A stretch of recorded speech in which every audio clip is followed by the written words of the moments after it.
Alright guys and girls, I'm back with another information video, and this one is going to be on the new Watchdogs. So I wanted to talk about Watchdogs 2 a little bit because there are a lot of new additions to the game, a lot of changes that are being made by Ubisoft, and I thought you guys should be made aware of them if you're not already aware of them, which you probably are. So this video is going to go through basically 8 new things that we found out about Watchdogs 2, 8 new changes to the game. So let's start off with the first major change. Number 1, the setting. So Watch Dogs 2 is going to have a brand new setting. The first game was set in the much darker, dreary Chicago, Illinois, but actually Watch Dogs 2 is going to be set in the beautiful and sunny San Francisco. So this setting already looks much nicer. It's vibrant, it's colorful. It very much reminds me of Grand Theft Auto 5, and it has a very, very different vibe to it. Watch Dogs 1 was a lot darker, a lot drearier, but it seems that Watch Dogs 2 is going to be more light-hearted, more colourful, and I'm a big fan of that. I think that is a good choice for Ubisoft to make. Number 2, a new main character. Thank you, Ubisoft. So Aiden Pierce, as a main character, I really didn't like him. I thought he was really boring, really dull, really one-dimensional.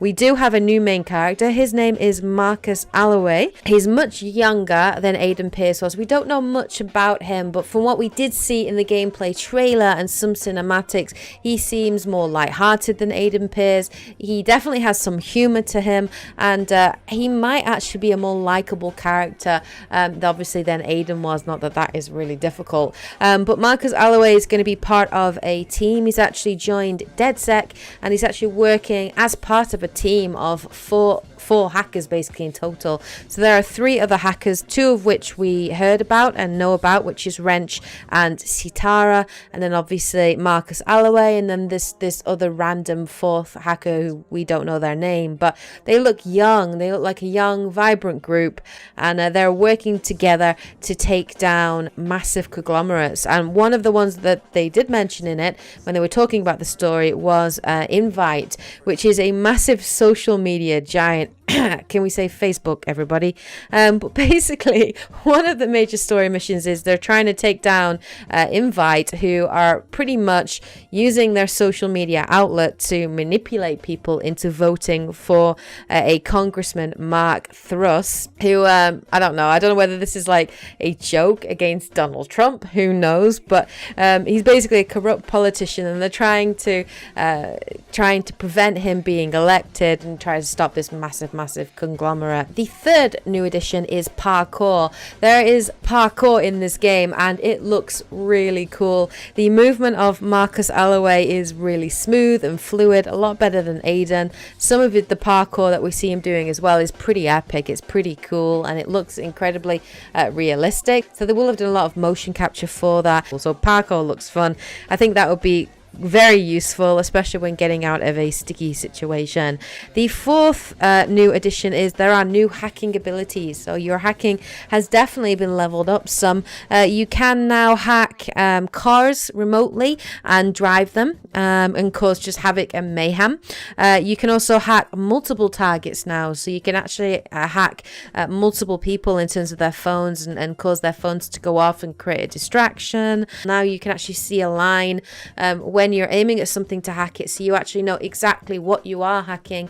Then obviously the normal hacking stuff that we're all used to in Watch Dogs, like hacking cameras and so on, that is all back as well. But it seems that the hacking abilities have been improved significantly, which is really good to see. The 5th new thing that we've seen is there are some new gadgets that Marcus has at his disposal. There are 2 main gadgets that we did see. The first was a drone, which you basically use sort of as a reconnaissance to scout out the area, look for ways to get in, look for patrol routes, weaknesses. You can also use it to take pictures, particularly of suspicious activity, so you can use it as evidence. You can use it to hack people's phones or comm systems, so you can listen in on conversations, and use it to hack through to computers. So the drone looked very useful. I like that looked cool. We also saw like a little buggy as well, which is very similar to the buggy that you see in Rainbow Six Siege, so that looked really cool, and you can use that basically to jump over over obstacles.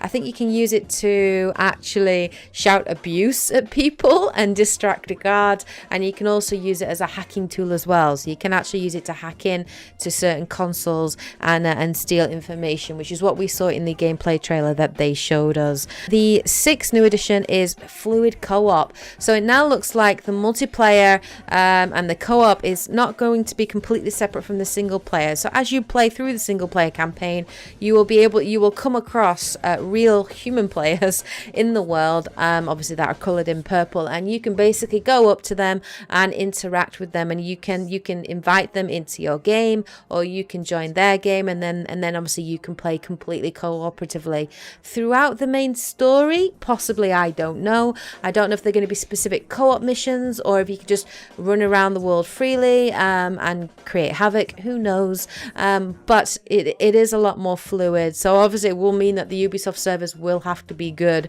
especially I don't know if it means that the world's going to have to always be online, which could be a problem if the servers go down, or whether you're going to be able to opt in and out of that feature. The 7th new addition to the game as well is there are some new weapons.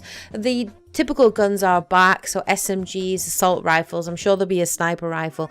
We now have some non-lethal weapons as well, so we actually have like a taser and a stun gun, and we also have this new melee weapon as well, which is basically like a cue ball on the end of a rope, which Marcus will use to take down opponents in a rather brutal way, but it's considered to be non-lethal, and it looks weird, but it looks fun to use, so that there are some new weapons like that one, for example. So it seems like there are a lot more non-lethal options now, which is good. It gives you more options to use as you're sort of stealthily trying to make your way through levels.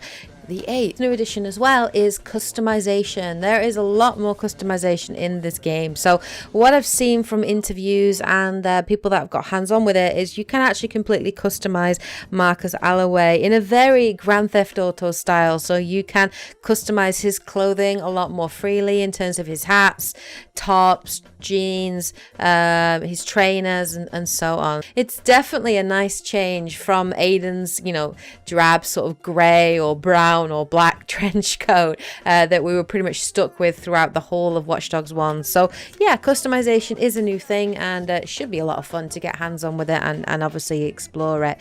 So Watch Dogs 2 is actually coming out a lot sooner than thought. I think Ubisoft have kind of held off on this simply because of the response to Watch Dogs, and they've wanted to wait till they've had some concrete gameplay. It's closer to release date before actually giving us information on it, which is a smart tactic for them to do. But Watch Dogs 2 is going to be coming out on November the 15th this year, so it is not far away. Only about 5 months until this game is coming out. But there you go, guys. There is everything that we know about Watch Dogs 2. Now, I am not going to be pre-ordering this game simply because I got burnt with the first game, and I'm going to wait to see what people generally say about it. But from what I've seen from the gameplay and from what we know about some of the new additions, I do think it's going to be better than Watch Dogs 1, but obviously that remains to be seen. Until we actually get hands-on with the game, we won't actually know. But there you go, guys and girls. There is all the new things that we know about Watch Dogs 2. Hope you guys found this video useful and informative. I'll be back again this week with more E3 goodness, more videos, more news videos. There's tons of other games that I want to talk about with you guys, and obviously share information on it. But anyway, yeah, if you've been enjoying these videos, please hit the like button, of course, to show your support. Take care, guys and girls, and as always, happy gaming. Yeah.